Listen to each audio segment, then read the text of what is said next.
Okay, hello and welcome to Redspin's February CMMC Connect. My name is Lauren and I'm delighted to be your host for today. Before we begin, I'd like to thank you all for joining us. We're so glad you're here.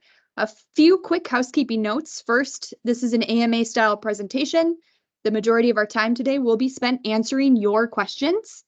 We're going to begin with answering your questions that were submitted during the registration process. Then during the live Q&A, you can either type your questions in the Q&A box or simply raise your hand and I will unmute you and your microphone for you to be able to ask your questions live. Next, I know you're probably already wondering, and yes, a replay of this session and the slides will be shared within 48 hours.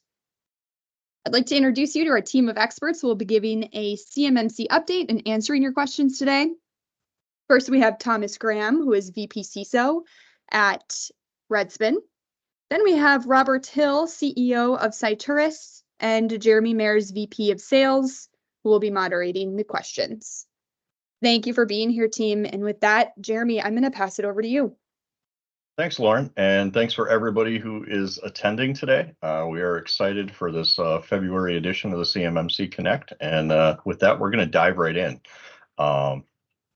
So just before we dive into the pre-submitted questions, there's been a lot of questions and activity just kind of surrounding what is 48 CFR, what is 32 CFR. So I'm going to pass the torch here to Thomas and let him just kind of give everybody an overview of those two CFRs and how they integrate into CMMC and what we're all tracking. So Thomas, I pass the torch to you. Sure, thanks, Jeremy. So for those who are unaware, there's actually more than one rule that has to be finalized before CMMC really starts playing into contracts. And it's that contract piece that pertains directly to 48 CFR. This is the updates to essentially the acquisition process that the DoD has to follow, DFARS, if you will. The 48 CFR updates will allow the agency to enforce and require CMMC certifications by the contracts. So if your question is, when will my contracts start requiring this? Well, the short answer is not until 48 CFR is finalized. The last that we heard, the 48 CFR proposed rule, and I actually heard it's going to be 2 rules under 48 CFR. They are expected to come out in March for public comment. That was the last that I heard as of about a week and a half ago. Now, the 32 CFR rule, that's the one everybody's talking about right now. That's the one that actually codifies CMMC and creates it as an actual program. So once 32 CFR is final, then C3PAOs and organizations, CMMC assessments can actually start being conducted. It's just until 48 CFR is finalized, the agency, and the agency here being Department of Defense, they can't actually enforce it via the contract. So hopefully that makes sense to everyone. Rob, I know, Robert, I'm sorry, I'm used to doing this with Rob Teague. So what's the reality of the ecosystem here? What's the impact to them? It's interesting that you asked that because we're dealing with as many customers as we do. We're seeing a different picture.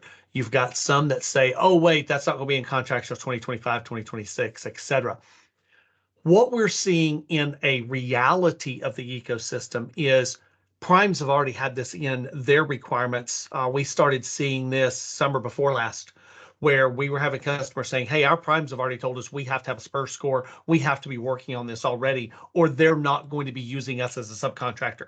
So for over a year, we're already seeing primes force their subs into compliance with CMMC. Long before the DoD has this as an effective date, as I see coming up in questions, and even in contractual, when they're in there, we're seeing that already be pushed by primes. That's the reality. So the smaller guys are saying, oh, don't worry, don't have to worry about it. It's going to be months or years before we have to. If you're a sub, it's very likely you're already being told to do it. The second piece is the notification that came out, and it's been now over a year that the DOJ is involved with the DOD, and they are doing 5-day audits. And that comes from the 2017 making the statement that you must attest that you are doing these things. And now the DOD is coming back, and we've had several clients that have gotten these notifications that an audit is forthcoming, and they have like a week or two. It's not like they've got 6 months to prepare. They're saying we're coming next week to do an audit of your 171. And they're beginning to freak out. Wait, this isn't a rule yet. This isn't CMMC. No, but you absolutely attested that you would be doing this as part of the 7012 in 2017. So we're seeing both as reality in the ecosystem, that it's here and it's here to stay. Excellent. Thank you, gentlemen. Very great synopsis. This next slide here just kind of provides a visual timeline. And as Lauren said, the slide deck's going to get out to everybody in the next couple of days, but it does kind of provide a visual timeline to what Thomas was speaking of regarding CMMC and 32 CFR, which is essentially what we've all been tracking and we all kind of think of when we think of CMMC. So as Lauren mentioned at the top, we did have some pre-submitted questions, so we're going to jump into those, knock those out first, and then we'll dive into live questions, and we'll unmute folks. But this first question here came in during registration, and it's something common. What does continuous monitoring actually mean as it relates to CMMC and NIST 800-171? Robert, you want to kind of give us your thoughts on that? Absolutely. And Thomas can speak specifically to the ruling and what's expected from that perspective. But from the ecosystem, what clients are having to do is be able to attest that they are keeping this up. And you've got to take in Jeremy, I'm gonna back up a second, because legacy compliance, we've all been there. We ramp up, we get ready, we go through the audit, and then we let things fall back off. CMMC is different. You have to maintain that for 36 months. And at any point during that 36 months, they can come in, I say they, DOD, DFARS can come in and say, guys, we need you to attest that you're maintaining that. I know that you did your DIBCAC assessment back a year and a half ago, but show us that you're maintaining that. So the definition of continuous means you will be maintaining that and have the attestation evidence that you have maintained that level of certification and compliance with those 320 objectives for the entire contractual period of that 36-month certification. So Thomas, I want to kick over to you to talk more about the legalities of this, but what we're seeing in the ecosystem, the legality versus reality, the reality is you have to be able to attest at a request to show that you have maintained compliance over time. So I think you kind of nailed it, Robert, but not even so much from a legality standpoint, but when you're going under assessment, please understand continuous does not mean 24/7, every minute, every single day. Continuous means ongoing. So yes, if you're doing continuous vulnerability scanning, if you're using some solutions, that means maybe you're getting updates every 4 hours. Other solutions, maybe you're scanning once per week, once per month. But what are you doing? What are you doing continuously?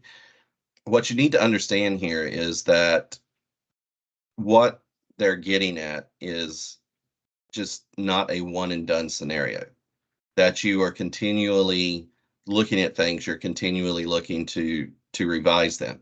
Good example of that is your organizational baselines. Mm-hmm. When you have an organizational baseline, let's say for an endpoint Windows system, do you continually monitor it to update it based upon what your requirements are? Or based on the patches, Patch Tuesday? Is it there's some security patches? Have you updated that standard? Per what you say you are doing under flaw remediation, but not even just patches, but even what about versioning? specific versioning. So Windows 10 to Windows 11. Do you update your baselines at that point? Do you, from a security engineering and architecture standpoint, do you update your baselines, let's say, when new CIS benchmarks come out or when new DISA sticks come out? It depends on what you're doing, but the important thing that you need to understand here is it's not just one and done.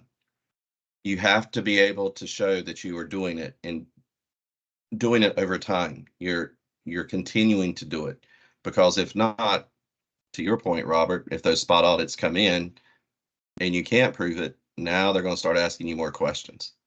Absolutely. And Thomas, something to dig a little deeper on that, it's what is your organizationally defined timeline? If you, in your policies, in your organizationally defined timeline, say we do it every 30 days, they're going to ask you to show that you do it every 30 days. If you have an organizationally defined timeline that says we review this every 6 months, and they come back after a year and a half, you need to be able to show 3 things.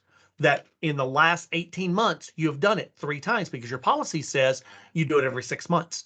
And so it's really not specifically, as you said, 24/7, 365 continuous. It is, are you meeting the organizationally defined timelines that you have set as your criteria by which you will be judged?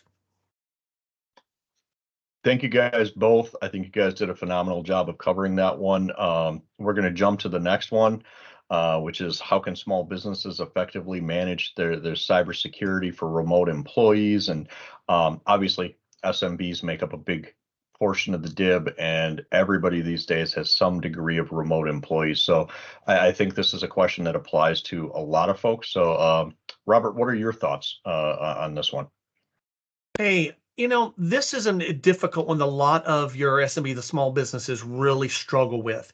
And I think the easiest thing to start answering is, what's the scope? How do you minimize the scope of this? You can do products. You can look at things like Prevail. You can look at Kiteworks. There's all kinds of products that can help maintain and reduce the scope and how you manage that CUI information. But the other thing is around environments. People want to enclave off. They want to protect a particular environment where that information is stored, managed, processed. And you don't have to just include that remote system as part of the scope. You can use VDI. You use virtual desktops, so that those are what are controlled. Those are what you are accessing remotely, and those are what are in scope for the CUI for CMMC, not the edge by which you are accessing that VDI, which is doing the processing, the data management. So from a perspective of tactically, how do we do this? It's select your products properly that give you the capabilities to manage your CUI as required, and select your environments that are part of the scope, and make sure that that you have limited the scope to those systems that actually have that content, and don't allow scope creep to make it everything within your environment. Absolutely. And always, always, always make sure that all of that is clearly defined within your SSP, so that when you get to your certification assessment, the assessors see first and foremost right out the gate a very clearly defined CUI boundary, which goes a long ways towards making your life easier during that assessment. The next question I'm going to throw to Thomas, because this one has come at me a lot in conversations, as of late, especially since the 1226 rule drop. What defines an ESP and a CSP? The new ESP category has a lot of people asking a lot of questions. Thomas? Sure. So besides, telepathy, ESP is really an all-encompassing term. The E in ESP means external. So anything that is external to the organization, to your internal processes. Kind of the difference that I've been explaining to folks when they're looking at this is, generally with a CSP, what you see is that they're storing data for you, whether it be a platform or whatever the case may be. That's what I kind of equate a CSP or a cloud storage provider to is if they're storing CUI data. Now that's where they're going to fall into that FedRAMP authorization requirement or the FedRAMP equivalency requirements. If it's anything else, those are generally fall under MSP, MSSP types of categories. Those are the types of organizations that, at least per the proposed rule, will now probably have to get a CMMC certification themselves. I know with some of the comments and the questions that were submitted with the proposed rule, they actually were some that wanted the Department of Defense to define those terms a little bit better, and with the definition, identify which ones they mean. So for instance, if you're an MSP, well, do you have to get a certification if you're just managing the components in the organization's environment, or do you have to get the certification if you're managing in your own environment? It's just, unfortunately, in the proposed rule, it didn't really clarify that. With that, there wasn't really any grace period that was identified in the rule. So out of the gate, organizations that go through formal CMMC, if they're using these external service providers, then they're supposed to be held accountable. I'll be interested to see if that changes, but right now it's just, unfortunately, we don't know. But if you're looking to delineate the two, that's one of the easiest ways I've found. If they're storing CUI data, then it's probably a CSP. And to your point, I know I am sincerely hoping during this adjudication period, not only do we get a bit of clarity, but we get a bit of a grace period as well, because requiring the ESPs to be certified for the OSCs to get certified would sort of create a log jam right out the gate. So that kind of concludes the pre-submitted questions that we had. We did have one more that kind of came in that we wanted to address as well, which was how are other small companies scoring? Getting reports of some that completed at 110 out of 110, and this seems unrealistic given the depth of questions.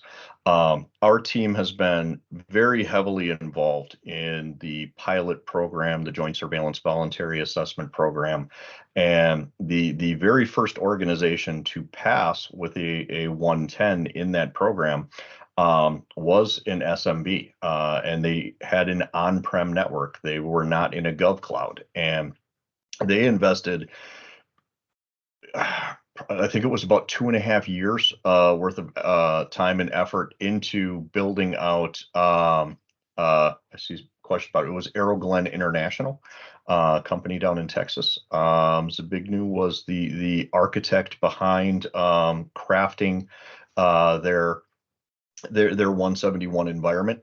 If you go to the redspin.com website, if you go to our resource center, I believe we have a podcast recording where our team and Zbigniew talked about the efforts that he put in on that.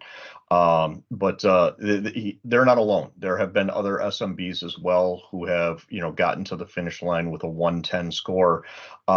I'm not going to say that it is not challenging, but it's also not unrealistic. Some of these organizations have started, all the way back in like 2019, 2020 in laying down the groundwork for this and just building layer by layer until they reached, that 110 plateau. So it is absolutely a challenge for organizations that are small, medium, and large. Keep in mind, if you're a large enterprise level organization with an international footprint, it can be every bit as challenging to meet 171 as an SMB with, a handful of employees that are all remote without a real network. So everyone has to approach this in different ways. But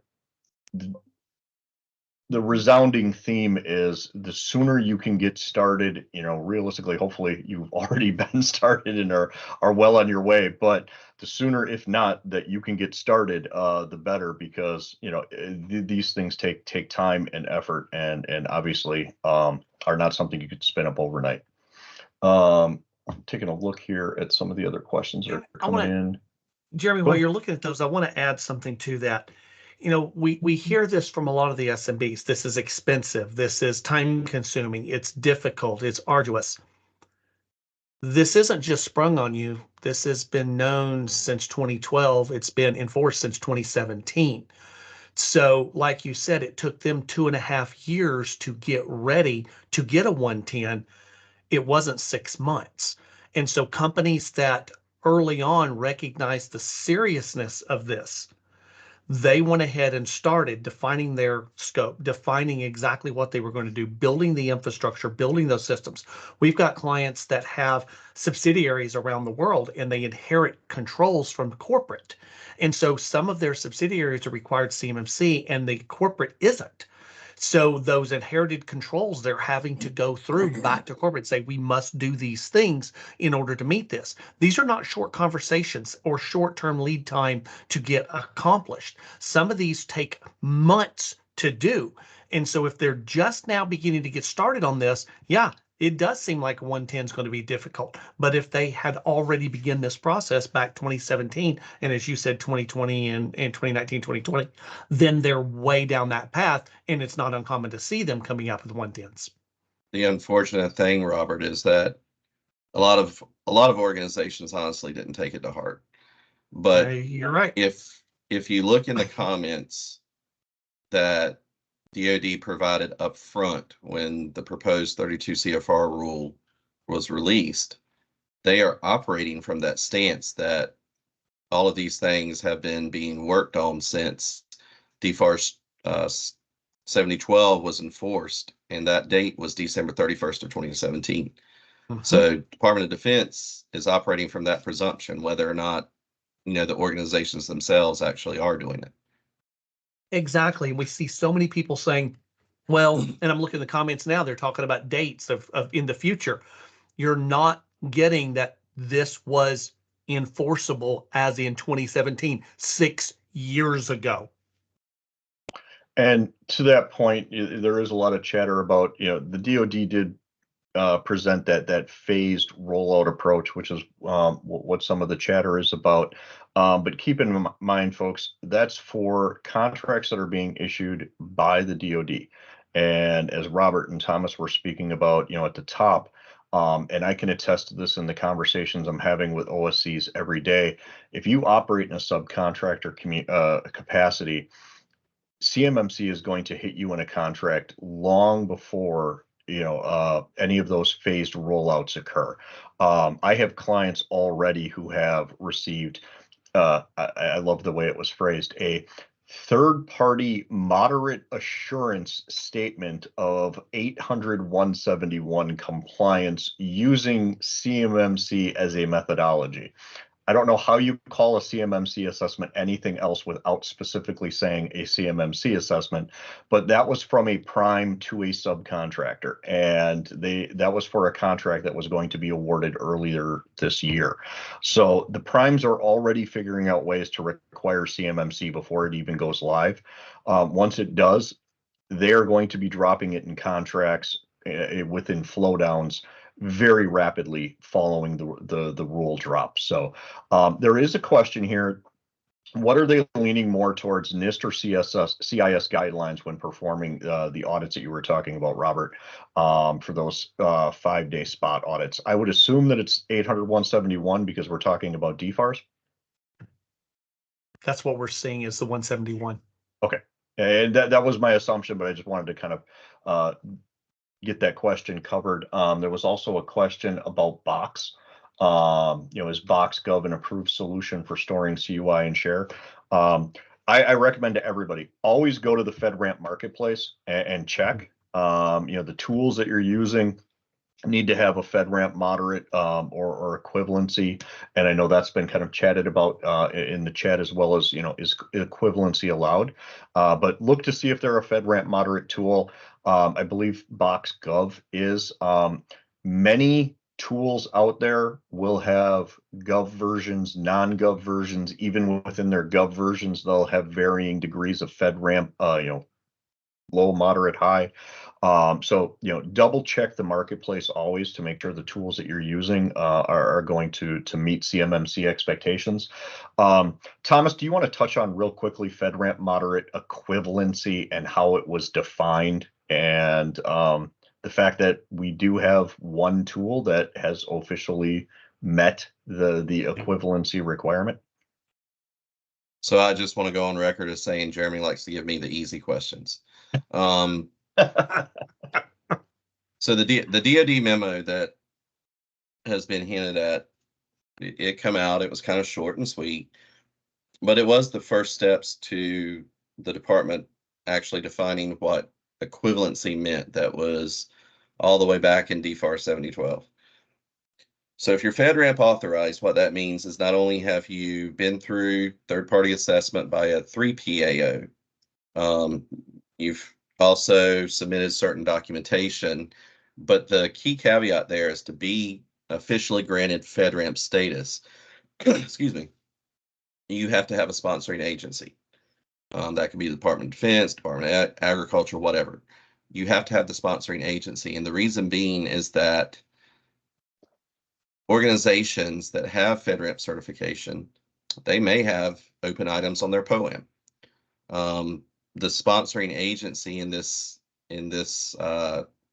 stance accepts the risk for those open items, because if you go to the FedRAMP marketplace, you scroll all the way down on a particular tool or service, you'll see the actual agencies that have signed off on it.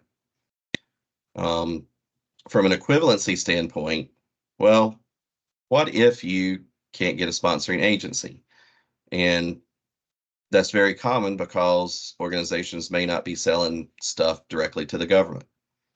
Well, if not, essentially, you've pretty much got to go through all of the other steps up to actually getting that sponsorship. So it's essentially is getting to a point where you can be considered FedRAMP ready. Now, Jeremy hinted, there's been one organization, to my knowledge, that's actually received formal equivalency, and that was Prevail. And they had, the 3PAO assessment, they had all their documentation, they even had DCMA come in and do an audit on them. The crux for organizations trying to achieve equivalency, you cannot have any open items on that POAM. You have to meet all of the items that are required under FedRAMP and FedRAMP mod specifically. So is it a little bit easier to get FedRAMP equivalency? Maybe. Personally, if I knew somebody at one of the agencies, I would try to sweet talk them into sponsoring what I was doing. But that's the key difference, is when you're going for equivalency, you have to meet every single one of those items. So we are coming up on time here, so we are going to kind of wrap this up for everybody. I loved the conversations that were going on within the chat while we were speaking to a number of the questions. Lauren is going to get a copy of this deck out to everybody who attended, and we will be having another one of these next month at the end of March. This is going to be a monthly occurrence here. So please do register for the next event, submit questions in advance. We'll try to tackle all of those right out the gate. If these keep being as popular, we may extend it to a full hour. So yeah, definitely your feedback helps us in kind of, assessing this. But yeah, thank you guys all for taking the time to spend your lunch break with us, so to speak.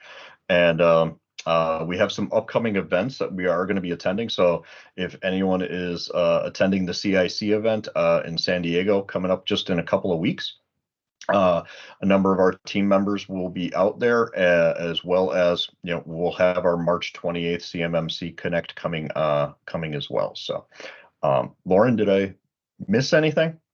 You nailed it, Jeremy. Thank you so Okay. much for being here, and thanks to all of our audience members. Great session. Thanks, everybody. Thanks, everybody.